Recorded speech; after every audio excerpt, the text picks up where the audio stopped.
સચિન પાટીલ અમારી સાથે જોડાઈ ગયા છે। સચિન, થોડીવાર પહેલા જ પારડી અને શાસ્ત્રીનગર વિસ્તારના દ્રશ્યો જોયા હતા કે જ્યાં થોડા જ વરસાદમાં પાણી ભરાઈ ગયા છે। અત્યારે તમે કયા વિસ્તારમાં ઉપસ્થિત છો, ત્યાં કઈ પ્રકારની સ્થિતિ છે?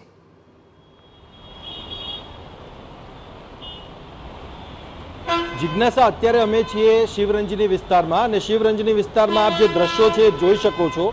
જે પ્રકારે હવામાન વિભાગની આગાહી પણ છે કે અમદાવાદ શહેરમાં રસ્તાઓ નદીઓ બની જશે એ પ્રકારની સ્થિતિ સર્જાશે અને એ જ પ્રકારની સ્થિતિ અત્યારે અહીંયા દેખાઈ પણ રહી છે।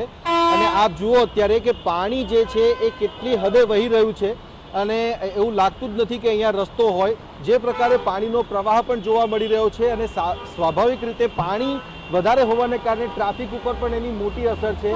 આ જે મોટા મોટા વાહનો પણ અહીંયાથી પસાર થતા તમે જોઈ રહ્યા છો, ત્યારે જે સ્થિતિ છે એ સ્થિતિ અમદાવાદ શહેરમાં જે મોડી રાત્રે વરસાદ પડ્યો હતો અને એના કારણે જે સર્જાઈ હતી, એના પછી હવે જે સ્થિતિ છે એ સ્થિતિ હજુ આગળ વિકટ બને એ પ્રકારની જે આગાહી હવામાન શાસ્ત્રીઓની છે, ત્યારે એ જ સ્થિતિ જે છે અહીંયા અમદાવાદમાં દેખાઈ રહી છે।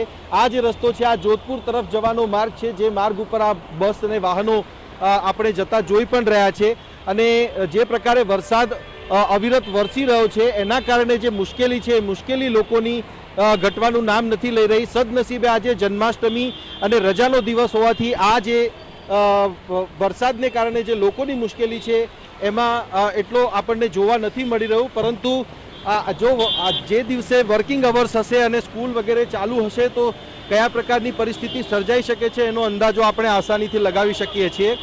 અહીંયા તમે જુઓ, પાણી ભરાયેલા હોવાથી વાહનો જે છે એ પરત પણ વળી રહ્યા છે અને વાહનો જે પાણી ભરાવાને કારણે પાછા પણ આવી રહ્યા છે। આ જે રસ્તો છે 132 ફૂટનો આ રિંગ રોડ છે જે આગળ અખબારનગર તરફ જાય છે અને હેલ્મેટ સર્કલ તરફ જાય છે, ત્યારે આ જે સ્થિતિ છે એ સ્થિતિ અમદાવાદ શહેર આખાની છે। આગળ પણ તમે જુઓ તો આ બસ પણ અહીંયા થોભી ગઈ છે અને સાથે જ સાથે જે વાહનો છે વાહનો પણ યુ ટર્ન લઈ રહ્યા છે।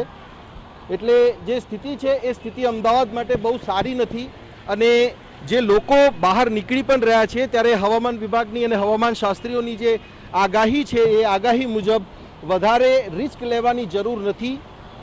પોતાનું જે સ્વરક્ષા છે સ્વરક્ષા પણ કરવાની એટલી જ જરૂર છે। બહાર ન નીકળો, કારણ કે વરસાદ હોય, ક્યાં પાણીની અંદર ખાડા હશે રસ્તાઓમાં તો એનો ખ્યાલ નહીં આવે અને આ જે સ્થિતિ છે એ સ્થિતિ કોઈના માટે મુશ્કેલી ઊભી કરી શકે છે। એટલે સાવચેતી રાખવાની જરૂર છે અને સાવચેતી રાખશે તો જ જે છે વરસાદના આ મુશ્કેલીથી બચી શકાશે। હજી પણ વરસાદ વરસવાની જે આગાહી છે એ આગાહી કરવામાં આવેલી છે અને એના હિસાબે જે સ્થિતિ છે એ સ્થિતિ હજુ વણસી શકે છે। આ ડરાવવાની વાત નથી, સાવચેત રહેવાની વાત છે। એટલે આ સાવચેતી રાખશો તો વધારે સારું રહેશે।